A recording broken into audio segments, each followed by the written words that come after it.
कल मैंने एक वीडियो पोस्ट किया है इमेजिनेशन एंड विजुअलाइजेशन के बारे में। उसमें मैंने मेडिटेशन पे भी बात की है। तो मेडिटेशन के बारे में मैं बताया है कि मैं उस समय बात करते हुए मैंने बताया कि हमारे विचार हम नहीं हैं, हमारे विचार और हम डिफरेंट हैं। और मैंने उसमें हमने ये भी डिस्कस किया कि वी आर कॉन्शियसनेस। कॉन्शियसनेस क्या है? कॉन्शियसनेस को जैसे सरल शब्दों में अगर लें तो एक लाइट की तरह देख सकते हैं हम। गॉड क्या है? निर्विकार है।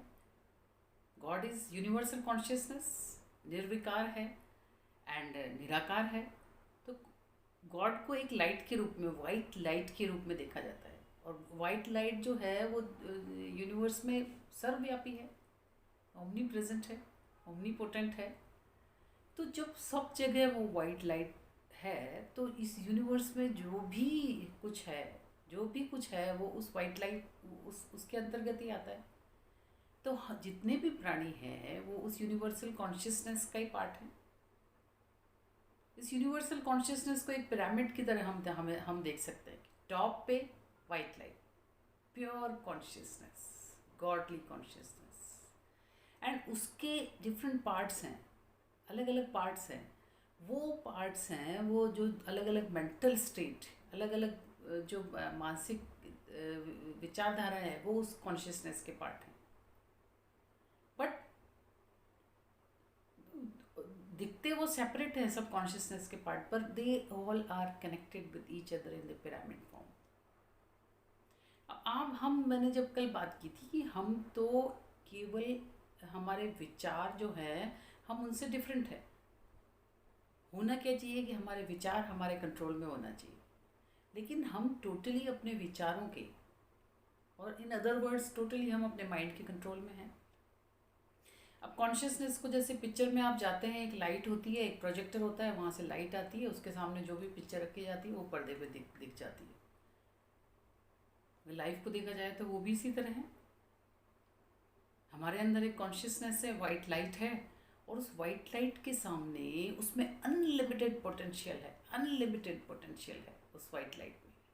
यानी आप उसके सामने किसी भी तरह का पिक्चर रखेंगे, किसी भी तरह की तस्वीर आप उसके सामने रखेंगे तो वो उस तस्वीर को आपके सामने रिफ्लेक्ट कर देगी। इन अदर वर्ड्स वो उस तस्वीर को फिजिकल फॉर्म में आपके सामने मैनिफेस्ट करने की ताकत रखती है। अब अपने आप को लिमिटेड कौन कर रहा है? हम अपने थॉट्स, फीलिंग्स एंड इमोशंस के अनुसार उस लिमिटेड पिक्चर क्या रख रहे हैं।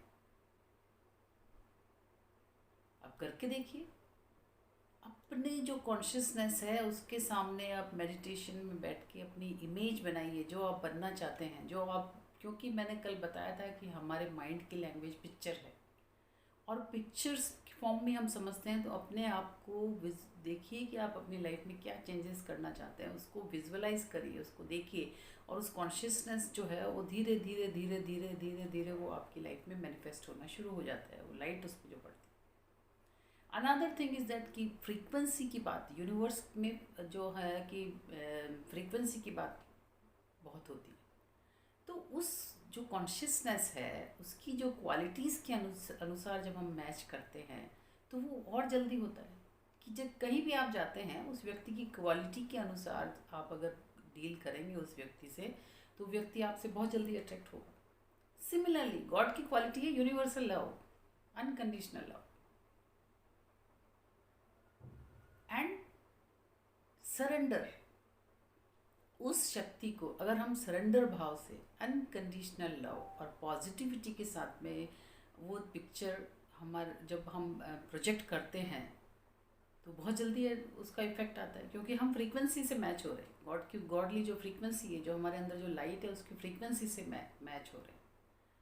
तो अपने मेडिटेशन में देखिए कि मैं क्या पिक्चर, हम नॉर्मली हम देखते हैं कि जो बाहर हो रहा है उसी से मेरी लाइफ इफेक्ट हो रही है। नो, जो पिक्चर हमारी कॉन्शियसनेस के सामने, हमारे जो मेंटल स्टेट जो हमारी कॉन्शियसनेस के सामने रख रहे हैं, उसी मेंटल स्टेट से संबंधित व्यक्ति, परिस्थितियाँ और चीज़ें हमारी लाइफ में आ रही हैं। Why should we not change our mental state? Law of attraction देखिए, हम जो है लॉ ऑफ अट्रैक्शन तो नेचुरल लॉ है, और नेचुरल लॉ में कभी भी फ्लॉ नहीं होता, वो काम करता है। तो लॉ ऑफ अट्रैक्शन का मेन चीज़ तो एक तो ये है कि अपनी जो इमेज है, अपनी जो पिक्चर है, उसको देखिए कि आप किस तरह की पिक्चर अपनी कॉन्शियसनेस के सामने प्रेजेंट कर रहे हैं और कितने इमोशंस के साथ में आप कर रहे हैं। एंड सेकेंडली जो चीज़ है, जो लॉ ऑफ अट्रैक्शन सेज कि आपका हेड, हार्ट एंड हैंड्स तीनों में एक तारतम्य होना चाहिए काम में। आपकी सोच जो है कि सोच के अनुसार आपकी जो विचार, जो पिक्चर आपके दिमाग में आते हैं, अपने लिए जो पिक्चर आते हैं, हार्ट का मतलब इमोशन मैंने बताया, तो फुल इमोशन के साथ में उसको विजुअलाइज करिए और उसके संबंध में जो आप हार्डली करना चाहते हैं उसके संबंध में काम करना शुरू कर दीजिए हैंड से, with full surrender, with full devotion. तो वो काम धीरे धीरे धीरे धीरे धीरे धीरे धीरे धीरे आपकी लाइफ में होना शुरू हो जाता है। इतना मिरेकुलस, ये मैंने अपनी लाइफ में एक्सपीरियंस किया है, इतना मिरेकुलस वे में वो काम होना शुरू हो जाता है कि हम कभी कभी सरप्राइज रह जाते हैं कि हमारी लाइफ में ये कैसे हो गया। देखिए सबसे बड़ी प्रॉब्लम ये है, सबसे बड़ी जो प्रॉब्लम ये है कि हम ये देखते हैं कि जो लेबोरेटरी में टेस्ट हो सकता है, जो कि हमारी 5 जो सेंसेस से या इनके जो एक्सटेंशन जो टेक्नोलॉजी है उनसे जो देखा जाता है वही सच है, उसके बियॉन्ड कुछ नहीं है। जबकि स्पिरिचुअलिटी तो बात करती है, भारतीय जो दर्शन शास्त्र है वो तो बात करता है कि उसके जो बियॉन्ड बोलता है, उसके बियॉन्ड जो शक्तियाँ उनके बारे में भी बात करता है। और वहाँ ये बात की जाती है कि जो जो स्थूल है वो उसको हम ताकतवर समझते हैं, लेकिन जो जितना सटल चीज़ होती जाती है वो उतनी ताकतवर होती जाती है, उसका एक्सपांशन उतना होता जाता है।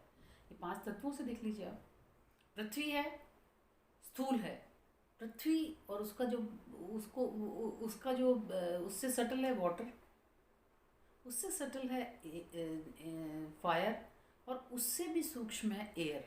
एयर का एक्सपांशन कितना है, उससे भी सूक्ष्म भारतीय दर्शन शास्त्र में तो बोला गया है कि उससे भी सूक्ष्म है वाइब्रेशंस, उससे भी सूक्ष्म है। तो हम अपनी कॉन्शियसनेस, हम ये देखिए कि हमारे अंदर एक लाइट है यूनिवर्सल कॉन्शियसनेस के रूप में।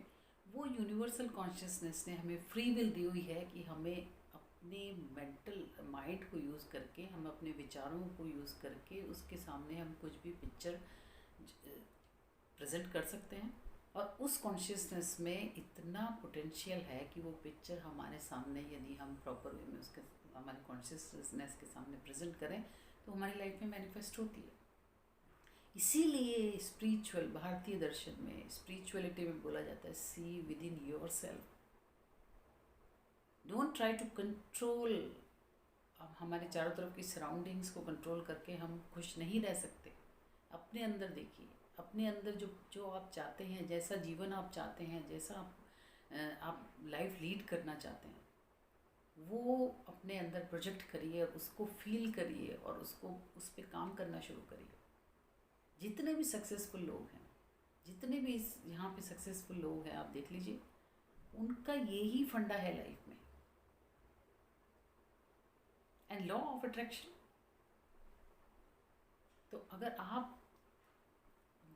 अगर लॉ ऑफ अट्रैक्शन को हमारी लाइफ में अप्लाई करना चाहते हैं तो हमें हेड, हार्ट एंड हैंड तीनों में तारतम्य बनाना होगा, तीनों में एक तरह की हार्मनी बनानी होगी। होता क्या है कि हम सोचते हैं मैं ये कर लूँगा, मैं ये बन जाऊँगा, या मैं ये बन जाऊँगी, या मुझे ये करना है, मुझे ये करना है, लेकिन हमारे जो हार्ट में जो हमारी फीलिंग्स, देखिए फीलिंग्स होती हैं या तो 2 तरह की हो सकती हैं, ब्रॉडली डिवाइड कर सकते हैं, या तो पॉजिटिव या निगेटिव। बट हमारे अंदर फीलिंग्स नेगेटिव होती हैं, पता नहीं होगा या नहीं होगा, पता नहीं क्या होगा, पता नहीं कोई कोऑपरेट करेगा या नहीं करेगा। तो जो फीलिंग्स हमारे अंदर इस तरह की होंगी तो हम वो जो चीज़ हम अचीव करना चाहते हैं लाइफ में, उन फीलिंग्स का उस पर बहुत इफ़ेक्ट आता है, वो चीज़ नहीं हो पाएगी। लॉ ऑफ अट्रैक्शन हमारी लाइफ में फ्लक्टिफाई नहीं हो पाएगा। इसीलिए भारतीय दर्शन शास्त्र में बोला जाता है faith and surrender are very important things. विश्वास करिए कि जो हमें दिखाई देता है, जो हमें इस संसार में जो हमें अपनी 5 सेंसेस जो दिखाई और सुनाई देता है, उसके बियॉन्ड भी बहुत कुछ है और वो बहुत पावरफुल है।